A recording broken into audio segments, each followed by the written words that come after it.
Urobili to v čase, kedy si mysleli, že mi zmaria cestu, pretože to bolo oznámené tak, že nám to spôsobilo obrovské komplikácie.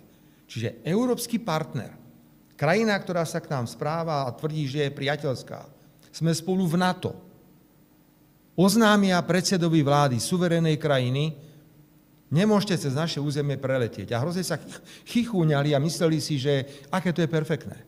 To isté, je to samozrejme tá istá krajina, odkiaľ pochádza pani vysoká predstaviteľka Európskej únie, pani Kallasová, ktorá absolútne prekračuje všetky čiary. Ona je vysoká úradnička. Čo má vysoká úradnička hovoriť premiérovi suverénnej krajiny, čo premiér má robiť alebo nemá robiť. A to už bolo druhýkrát.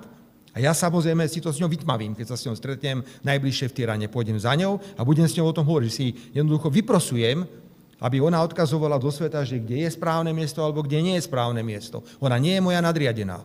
Skôr sa aj spýtam, že kde je tá zahraničná politika Európskej únie. A mohol by som sa spýtať iné veľmi nepríjemné veci, ktoré sa týkajú jej osoby. To nepíšete a dobre viete, o čom teraz hovorím. Tak ja som kritizovaný, že stojím na nesprávnom mieste dejín, tak sa spýtajte pani Kallasovej na určité súvislosti jej pôsobenia v politike. Ale do tohto jednoducho nechcem ísť. My sme zverejnili oficiálny program, kde bolo jasne napísané, že ja začínam svoj pracovný program v Moskve kladením kvetov pri hrobe neznámeho vojaka. Potom bol spoločný obed hlav delegácií.